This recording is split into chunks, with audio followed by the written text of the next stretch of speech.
Hello, everyone. The topic is social costs of monopoly power. What is monopoly power? Monopoly power is the power with the monopolist to charge a price which is greater than the marginal cost such that he makes extraordinary profits. But that power doesn't rest with a competitive firm. Competitive firm means a perfectly competitive firm which is operating in middle of the so many buyers and so many sellers that it just cannot afford to charge a price greater than marginal cost.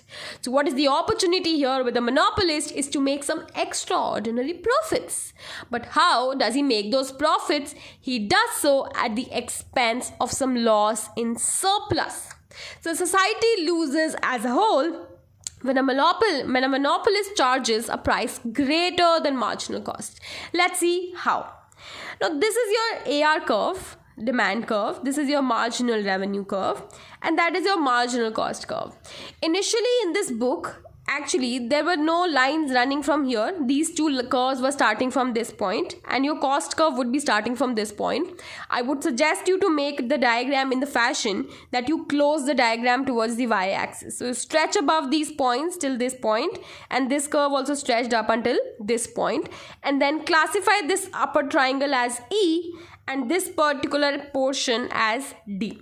This will be helpful in uncovering the loss in welfare in a more better way. Okay, now let's proceed. This is my demand curve or the average revenue curve. This is my marginal revenue curve. That's my marginal cost curve. You do not have to do anything except that you should be aware of the profit maximizing points of both perfect competition and of a monopolist.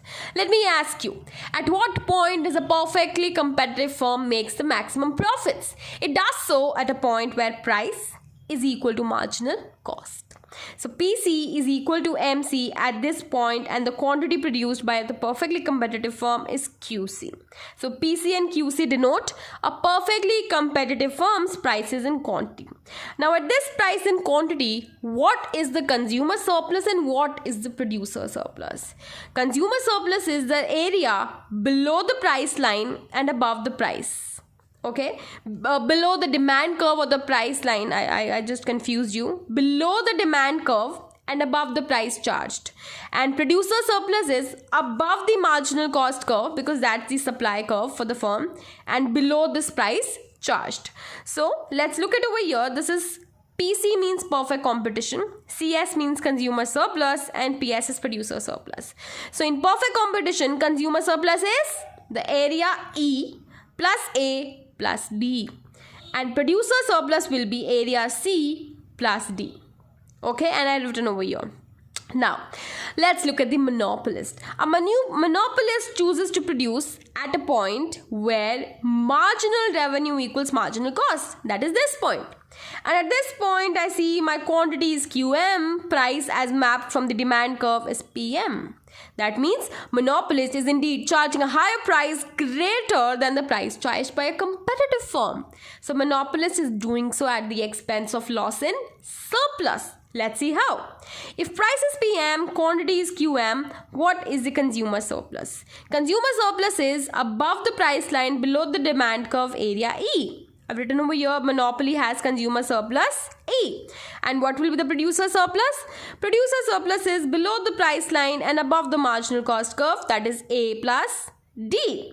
So A plus D is a producer surplus enjoyed by the monopolist. Oh, not enjoyed by the, enjoyed by the monopolist, and E is the consumer surplus in the case of a monopolist. Now, since we are rightly claiming that because of the monopolist there is a loss in surplus, I'll subtract these values from these values in order to look at the change in surplus. So I'm recording change in surplus by subtracting monopolist by subtracting perfectly competitive surplus from the monopolist's surplus. So that'll be E plus A. So that'll be E minus A minus B. Okay, so that will result into minus A minus B. Likewise, A plus D minus this term would give me A minus C. And if you add up both of these changes, this will add up to minus B minus C. And since this is negative, that indicates there is a loss. and loss in surplus to a monopoly due to a monopoly is known as dead weight loss, and that is given by this triangle B plus C. This indicates the dead weight loss, which is the loss due to the monopoly power. So those were the social costs of monopoly power. How monopoly power induces the society as a whole to suffer as there is a lost surplus. Thank you for watching the video.